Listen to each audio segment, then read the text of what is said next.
I stared at my phone, watching the family group chat explode with excited messages. My sister Amanda had just announced their plans to use my little cabin in the woods for a family getaway.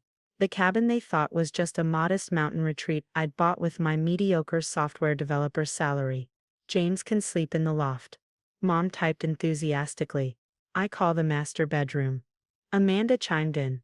We'll bring the good wine, Dad added.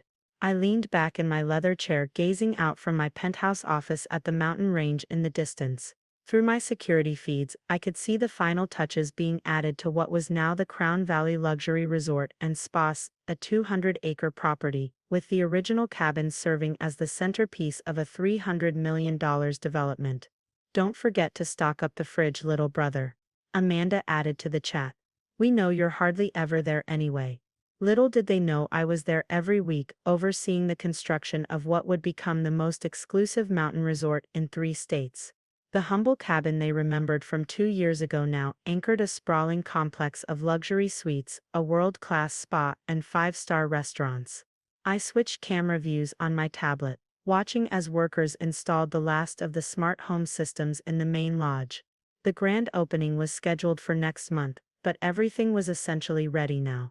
I had planned to tell my family eventually, but they'd made that decision for me with their presumptuous text messages. 3 years ago, when I bought the initial property, my family had nothing but criticism. A cabin? In the middle of nowhere. Dad had scoffed. What a waste of money. You could have put that down payment toward a real house in the city, Mom had added. Classic Michael, Amanda had smirked. Always making weird decisions. I remembered those comments clearly as I opened my laptop and pulled up the resort's financials. The weird decision had turned into a $300 million property development, funded by the success of my software company. Another venture my family had dismissed as a hobby years ago. My phone buzzed again. This time it was James, my brother-in-law. Hey man, bringing the kids' bikes, that dirt road up to your place is still okay for cars, right? I smiled, thinking about the new paved switchback road that now led to the resort's main entrance. The old dirt road had been replaced months ago, along with everything else.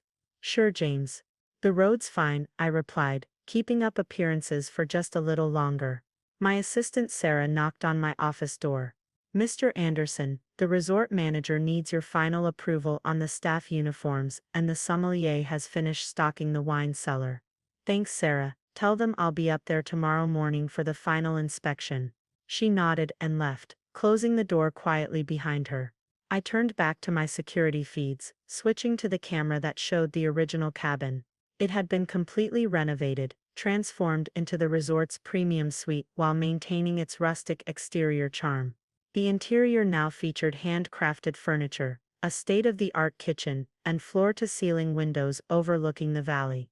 My family had no idea that their little getaway was about to turn into something very different. The timing was almost poetic. They had chosen the exact weekend I had scheduled for the soft opening with a select group of investors and media. Another text from Amanda. Michael, we invited the Petersons too. Hope that's okay. Their kids can use your old room. The Petersons, our neighbors from childhood. The same people who had joined my family in mocking my decision to leave my stable corporate job to start my own company. I remembered Mrs. Peterson's condescending tone.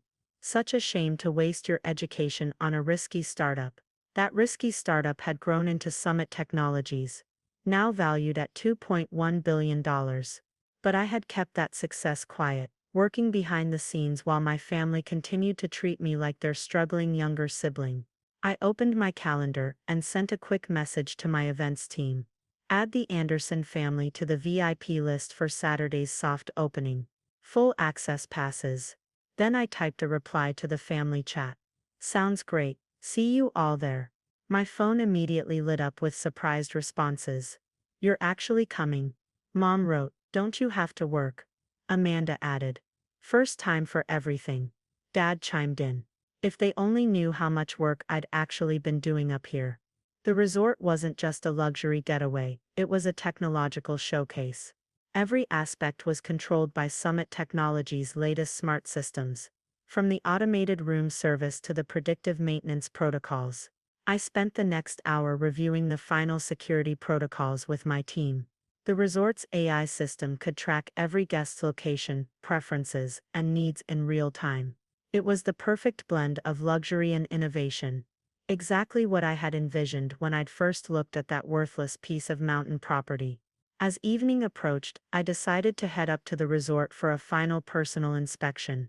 My driver, Thomas, was already waiting with the car when I reached the lobby. The usual route, Mr. Anderson. Yes, but let's stop at the viewpoint. I want to see the exterior lighting tests. The drive up the mountain took exactly 23 minutes on the new road. I'd engineered it that way. As we rounded the final bend, the resort came into view, its lights just beginning to twinkle in the dusk. The main lodge rose from the mountainside like a modern castle, all glass and sustainable materials, with the original cabin visible at its heart. We stopped at the viewpoint, and I got out to take in the scene. From here you could see the entire valley, with the resort crowning the landscape like a jewel. The lighting design was perfect, subtle yet impressive, highlighting the architecture without overwhelming the natural beauty of the surroundings. My phone buzzed again. This time it was a series of messages from my family planning their arrival. We'll head up around 10 a.m. Mom wrote, bringing breakfast supplies. Amanda added, don't forget the keys are under the mat. James reminded everyone. Little did they know there hadn't been a key under any mat for months. The entire resort operated on a biometric security system, with smartphone access as backup. Their arrival would be interesting. Back in the car, I called Sarah to finalize the weekend arrangements. Is everything set for Saturday? Yes, Mr. Anderson. The staff is fully briefed, and we've prepared the main suite for your family's arrival. Should I inform them about the change in accommodations? No need, I'll handle that personally. I could almost hear her trying not to smile. Very well, sir.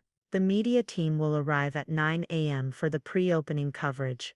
Would you like me to reschedule them? No, leave them as planned. My family's timing is actually perfect. I ended the call and watched through the car window as we approached the resort's main entrance. The grand driveway curved elegantly through mature pine trees, leading to a stunning porte-cochere made of glass and sustainable timber. Two uniformed valets stood ready, despite the fact that we weren't officially open yet. I'd insisted on running everything as if we were fully operational for the past week, a full dress rehearsal for every staff member. As I stepped out of the car, the resort's manager, David Pierce, approached with a tablet in hand. Good evening, Mr. Anderson. Would you like to do the final walkthrough now? Yes, let's start with the original cabin area. My family will be arriving there first on Saturday. We walked through the transformed building that my family still thought of as my modest cabin. The original structure had been preserved and enhanced, its rustic charm amplified by modern luxury. The old fireplace now featured a handcrafted copper hood, and the rough-hewn beams had been restored to a warm glow. The biometric systems are all online, David explained, demonstrating with his phone. When your family arrives, they'll find their old key won't work, and there's no mat to look under anymore. I smiled, imagining the scene. They'll probably call me in a panic. That's when I want them escorted to the main lobby. Make sure all the staff knows to treat them with full VIP protocol, but don't reveal anything about my role here until I arrive. Understood, sir. Should we prepare the private dining room for Saturday evening? Yes, and make sure the chef knows about Mom's allergies. I want everything to be perfect. We continued our inspection through the rest of the resort. Every detail had been carefully considered, from the heated floors in the spa to the custom-built wine cellar. The grand lobby featured a 3-story glass wall overlooking the valley, with a massive fireplace and comfortable seating areas scattered throughout.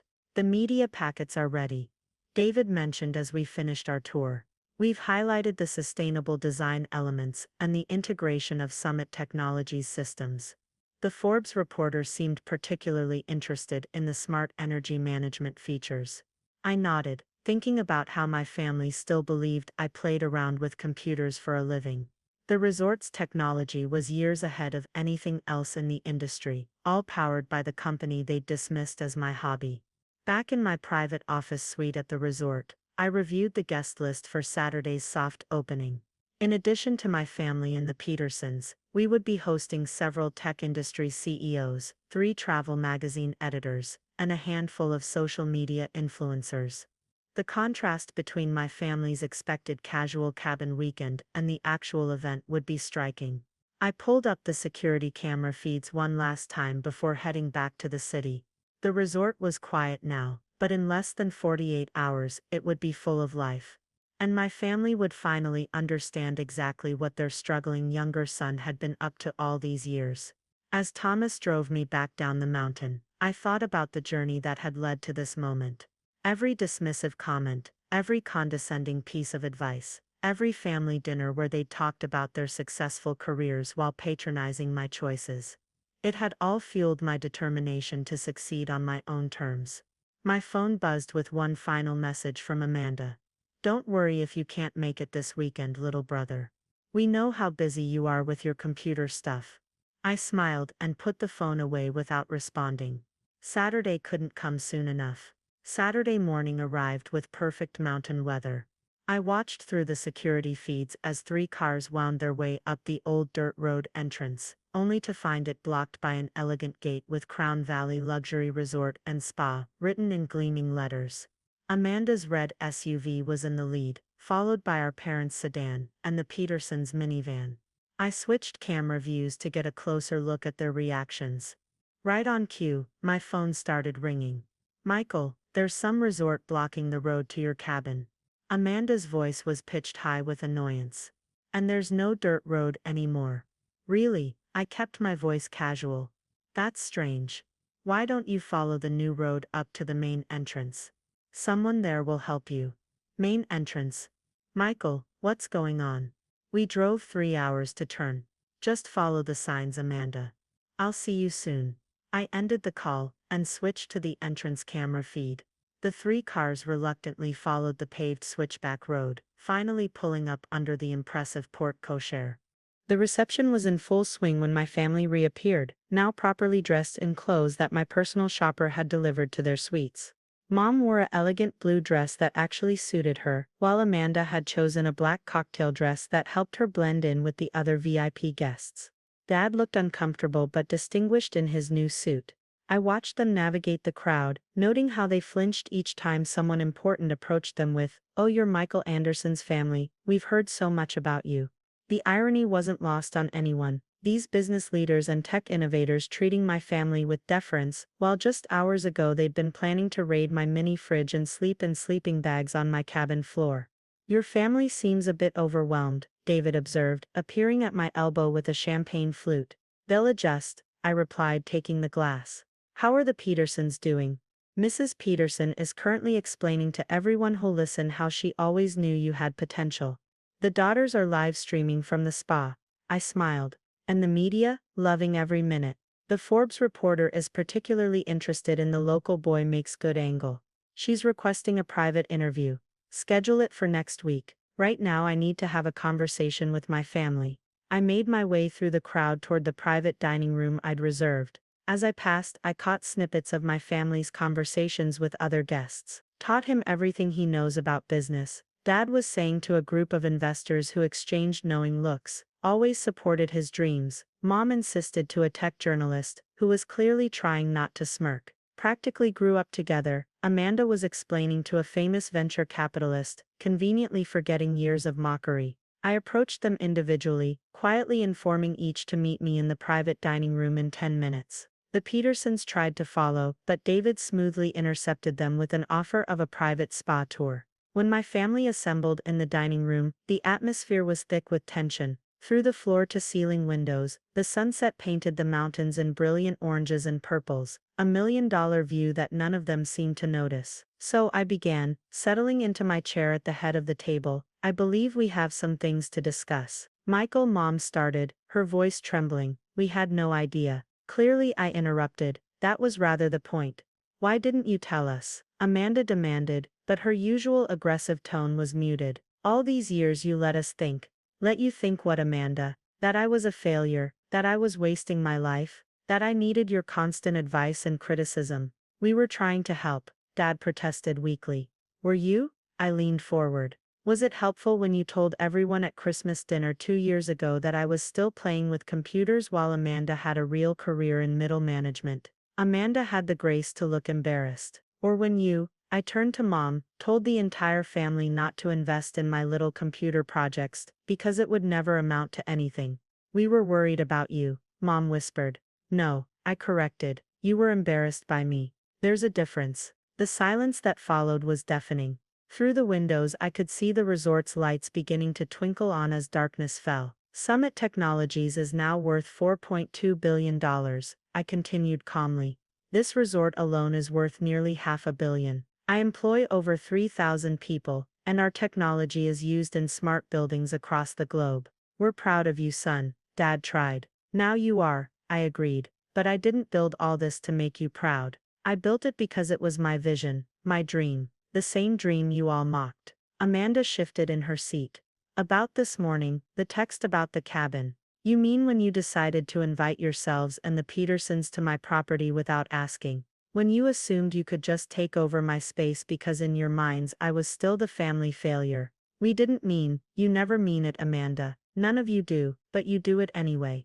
The constant judgment, the subtle digs, the assumption that you know better than me. I stood and walked to the window, watching the resort come alive with evening activity. Every suite in this resort has a waiting list months long. CEOs and celebrities have been begging for invitations to this opening. But you thought you could just text me about using my cabin like it was a cheap timeshare. We're sorry, Mom said softly, and for the first time I heard genuine remorse in her voice. I turned back to face them. I know you are, now, but I didn't invite you here for an apology. Then why did you? Dad asked. Because it's time for a new chapter. I'm tired of hiding my success, tired of playing the role you assigned me. From now on we're going to have a different kind of relationship. What kind? Amanda asked cautiously. An honest one, where you see me for who I am, not who you assumed I would be. Where you treat me with the same respect you give to other successful people. Where you stop trying to fix my life and accept that I might actually know what I'm doing. The door opened and David appeared. Mr. Anderson, the governor has arrived for the dinner. Thank you, David. Please show my family to their table in the main ballroom. I'll join them shortly. As they stood to leave, I added one final thought. By the way, the cabin you were planning to crash in, it's now the presidential suite. The Queen of Denmark is staying there next month. I watched them file out, their postures a mix of chastened and shell-shocked. Through the window I could see the main ballroom filling with influential guests, cameras flashing as the governor arrived. My phone buzzed, a text from Amanda. I really am sorry, little brother. Or should I say, Mr. Anderson. For the first time that day, I smiled genuinely. Maybe there was hope for them after all. The grand opening weekend concluded with a Sunday brunch that Forbes would later describe as redefining mountain luxury. I watched my family navigate the event with newfound awareness, finally seeing me, and themselves, clearly. Amanda approached me as I stood on the main terrace, overlooking the valley. She'd lost her usual commanding presence, replaced by something more genuine. Your staff gave us a tour of the tech center this morning, she said, joining me at the railing. That AI system you developed. It's incredible. Thanks, I replied simply. You know what made me feel worst about everything? She didn't wait for my response. When your chief engineer told us how you personally coded the original prototype in your apartment, during those months we all said you were avoiding real work. Below us guests were enjoying morning yoga on the lawn, while others departed in luxury vehicles. The Petersons had left early, Mrs. Peterson oddly quiet after spending an evening watching her social circle fawn over her formerly disappointing neighbor. I have something for you, I said, handing Amanda an envelope. She opened it, finding a check that made her eyes widen. Michael, what is this for? Your daughter's college fund, the one you've been worried about. I can't accept this. Yes, you can, because that's what family does. They help each other, not by forcing opinions or taking over their space, but by supporting their dreams and needs. Tears formed in her eyes. We really messed up, didn't we? Yes, I agreed, but that was the old chapter. Mom and Dad joined us on the terrace. Dad had lost his bluster from yesterday, when he'd tried to take credit for my success. Mom had been crying on and off since last night's dinner. Son, Dad began. We've been talking about everything, about how we treated you, how we never saw. I know, Dad, I interrupted gently. But I meant what I said about a new chapter. I don't want apologies anymore. I want change. Tell us how, Mom said quietly. I turned to face them fully. First, no more surprise, visits or assumptions about my property or time. You call and ask, like you would with any other successful person you know. They nodded. Second, the family dynamics need to change. No more little brother, who needs guidance. I'm a businessman who built $1 billion company. That's not arrogance. It's fact. Of course, Amanda agreed quickly. Finally, I continued. I want real relationships with you all, not based on money or success, but on mutual respect. Can you do that? They exchanged looks before nodding again. Good, because I've arranged something. I handed them each another envelope. Monthly family dinners, starting next week, at the resort's private dining room. We're going to rebuild our relationships properly this time. Mom opened her envelope, finding the permanent dinner reservation card. Every month, unless I'm traveling. And yes, you can bring the kids and James. But you call first, you respect boundaries, and you check the attitude at the door. We will, Dad promised, his voice thick with emotion. I checked my watch. My helicopter's arriving soon. I have a board meeting in the city. A helicopter, Amanda repeated faintly, as if still adjusting to the reality of who I was. David will help you check out. Your cars have been detailed and serviced. Consider it a parting gift. As if on cue, the distinctive sound of rotor blades approached. On the helipad below, staff began their landing protocols. One more thing, I added. That cabin you all laughed at me for buying. It changed my life. Remember that next time you're tempted to judge someone's dreams. The helicopter landed as my family hugged me goodbye. Real hugs this time, not the perfunctory ones from our past interactions. As I walked toward the helipad, I heard Amanda call out, Michael, thank you for everything. I turned back one last time. See you next month. Don't forget to call first.